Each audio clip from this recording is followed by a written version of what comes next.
Como todos, eu também tinha acabado de me formar no ensino médio. Depois das férias eu estava muito animado para começar o meu primeiro dia de faculdade. Eu queria experimentar todo o evento de uma forma tradicional e típica. Foi uma viagem de 2 dias para chegar à escola e fazendo a viagem sozinho, aproveitando um pouco do campo enquanto estava dirigindo. No começo estava tudo bem. No meu carro ouvindo minha música. Cerca de 1 hora antes do anoitecer, no meio do nada meu carro desligou de repente. As luzes do painel se acenderam e o volante emperrou completamente. Mal conseguia guiar o carro. Infelizmente agora eu estava bem ferrado. Não era uma rodovias porque eu queria apreciar a paisagem. Eu havia passado por muitas fazendas, mas quando meu carro morreu eu estava bem no meio de um longo trecho de nada além de milhos e campos. Eu tentei meu celular, é claro, mas era completamente incapaz de obter qualquer sinal. Eu pensei em dar uma volta tentando chegar a uma casa de fazenda, mas eu não estava muito contente com essa ideia, pois não gosto de deixar meu carro sozinho com todos os meus pertences mundanos nele, especialmente porque eu já tinha colocado a capota para baixo e não seria capaz de colocá-la de volta manualmente. Eu não poderia nem apagar as luzes do carro. Neste momento minha única opção real era sentar e esperar alguém para me ajudar, embora houvesse muito pouco tráfego nessa rua. Com o sol agora se pondo era escassa a quantidade de carros. Era tarde da noite quando uma caminhonete velha apareceu na estrada com 2 caras sentados. Nem precisei sinalizar, eles me notou e imediatamente parou a caminhonete bem na frente do meu carro. O motorista saiu, mas o passageiro permaneceu sentado. O motorista parecia bem assustador, ele parecia muito alguém que você esperaria ver em um filme de terror. Muito dentes faltando, roupas muito sujas. No entanto, eu não estava em condições de julgar a única pessoa que estava disposta a parar e me ajudar. O homem me perguntou o que estava errado e eu disse a ele que eu realmente não sabia o suficiente sobre carros para ter ideia do que era. Eu expliquei a ele o que tinha acontecido e que eu não tinha nenhuma ferramenta. Eu disse a ele que eu era um calouro na faculdade e realmente precisava consertar meu carro para que eu pudesse chegar à escola. O homem caminhou até sua caminhonete e puxou o que parecia ser um pneu. Fiquei confuso no começo e olhei para ele dizendo que não havia nada errado com meus pneus. Rapidamente descobri que ele não iria me ajudar. O homem veio rapidamente para mim com o pneu levantado para atacar. Eu não tinha muito tempo para tentar me proteger e duvidava que eu poderia ter. Mesmo se eu quisesse, o cara era muito maior do que eu. Eu levantei meu braço rápido o suficiente para fazer uma débil tentativa de agarrar seu braço, mas isso fez suavizar o golpe. Mas ainda foi mais do que suficiente para me fazer cair no chão e para o mundo inteiro ficar preto. Se você nunca foi nocauteado, não posso realmente explicar para você como é tudo preto, claro.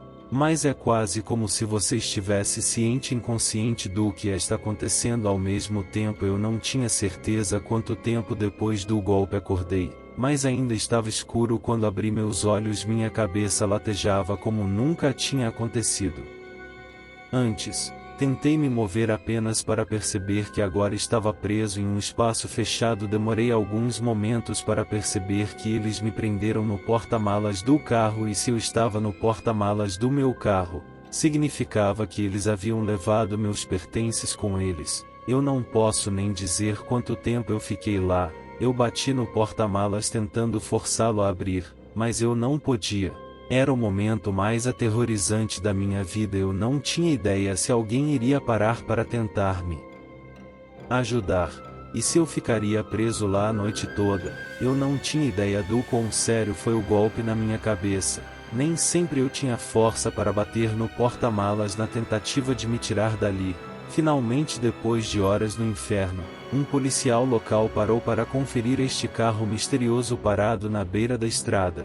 Eu o ouvi do lado de fora, então comecei a bater no porta-malas de novo. O cara que me atacou tinha deixado as chaves no carro. O policial rapidamente me tirou. Foi então que eu vi que eles tinham levado tudo.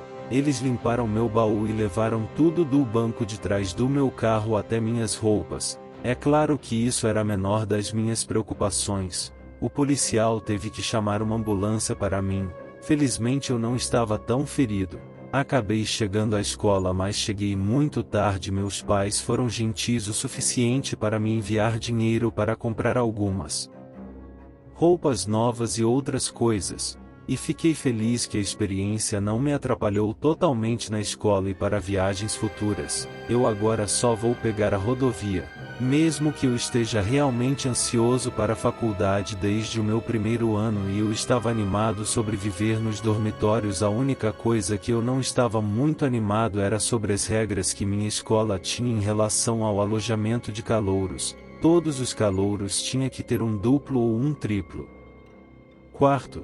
Tínhamos que ter um companheiro de dormitório e não era autorizado a escolher nosso companheiro. Alguns dos meus amigos do ensino médio estavam indo para a mesma escola e eu queria muito um quarto com um deles, mas não. Eu fui colocado com um cara chamado Colin. Ainda assim eu tentei permanecer positivo sobre minha experiência. Quero dizer, eu estava ansioso para ir para a escola. Eu fiquei por um longo tempo conhecendo Colin. Embora isso realmente aumentou minha decepção, ele era muito estranho, era como um gótico. Colin parecia alguém que nunca tinha saído antes. Era extremamente pálido, rosto irregular. Mesmo que estivesse quente do lado de fora, ele sempre usava um escuro e surrado moletom azul com o capuz puxado para cima sobre o rosto. Ele dormia com o moletom todos os dias. Na verdade, eu acho que nunca o vi tirá-lo. Ele tinha um livro sobre a cama e passava a noite inteira lendo. Seus olhos estavam sempre extremamente injetados e comecei a tentar descobrir se ele estava usando algum tipo de drogas ou algo do tipo. Ele realmente me dava arrepios. A pior coisa sobre Colin, entretanto, era que ele nunca disse muita coisa para mim. Ele mal me olhava. Era como se eu nem existisse. Quando o conheci, recebi um meio aceno de cabeça e um oi quando me apresentei, mas mesmo que Colin fosse estranho, eu dei o meu melhor para me dar bem com ele.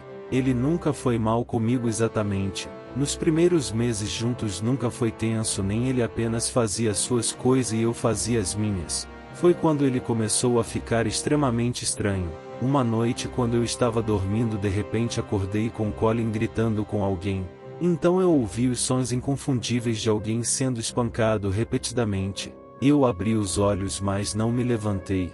Fiquei surpreso a princípio, pois Colin parecia ter trazido alguém para o quarto enquanto eu estava dormindo, mas realmente não tinha ninguém lá. Colin estava parado no centro do quarto socando o próprio rosto, e mais uma vez eu estava realmente um pouco assustado. Então fingi que estava dormindo. Ele não continuou se martirizando por muito tempo e logo o quarto estava silencioso. Ele continuou parado lá no centro, embora não se movesse. Depois de um longo tempo eu finalmente adormeci. Eu estava definitivamente assustado, até considerava ir para o alojamento de departamento e deixá-los saber o que aconteceu, exigindo que eu fosse transferido para um quarto diferente. Na verdade, foi um dos meus amigos que me convenceu a não fazer isso. Ele me disse que pessoalmente teve momentos de frustração com sua própria vida e deu um soco em si mesmo. Era definitivamente uma coisa que outras pessoas às vezes faziam. Foi quando meu amigo disse que pelo menos estava tentando descontar suas frustrações em si mesmo e não em outra pessoa. Na época as palavras do meu amigo fizeram sentido para mim, mas olhando para trás realmente não deveriam ter sentido. Depois Colin não se bateu novamente ou algo assim. Ele voltou a ser estranho e solene. Cerca de uma semana antes do feriado de Ação de Graças eu acordei novamente com um barulho alto vindo da cama de Colin. Desta vez não foi um grito ou um som de soco, era como uma exclamação de dor. Embora eu tivesse acordado, minha cabeça ainda estava sob o cobertor para que eu não pudesse ver o que ele estava fazendo. Abri os olhos e espiei de um canto do cobertor apenas para ver a visão mais aterrorizante que eu já tinha visto em toda a minha vida. Colin estava de pé em sua cama completamente nu. revestido de sangue e cortando-se com o que parecia uma faca serrilhada. Com o choque causado eu pulei da cama e perguntei o que ele estava fazendo. Colin olhou para mim, seus olhos esbugalhados. Ele deixou cair a faca nos lençóis manchados de sangue e ele estendeu as mãos como se ele estivesse tentando agarrar algo fora do ar. Nunca tive tanto medo na minha vida. Imediatamente corri pelo corredor para o quarto de Rai e comecei a bater na porta. Ela se levantou e eu expliquei o que estava acontecendo. Ela chamou a segurança do campus e uma ambulância. Ela então me disse para levá-la ao meu quarto. Quando voltamos, Colin estava na cama coberta de sangue e ferido. Foi uma visão tão doentia que mal posso descrevê-lo. A polícia chegou lá rapidamente e tentou cuidar de Colin enquanto mantinha Rai e eu no corredor nos fazendo perguntas. Colin foi levado ao hospital, nunca mais vi ele. Claro que não soube o que havia de errado com ele. Também olhando para trás, parece que ele pode ter tido algum tipo de surto. Levei minhas coisas para fora do meu quarto. No dia seguinte eles me mudaram para um quarto individual devido à minha experiência. Colin não apareceu na escola. De novo eu sei disso porque a Ra fez com que todos nós assinássemos um cartão para ele. Espero que ele esteja bem. Espero que Colin tenha conseguido cuidar dos problemas que teve e voltar para uma escola em algum lugar. Eu me sinto mal sobre a experiência. Talvez se eu tivesse contado a Ra sobre Colin dando um soco em si mesmo, teria visto que algo estava errado e dado algum tipo de ajuda que eu não dei. Se você gostou deste vídeo, se inscreva no canal, dá um joinha no vídeo, ajuda muito a aumentar a audiência. Você ajuda a criar mais vídeos como este e garante que nunca mais terei que parar.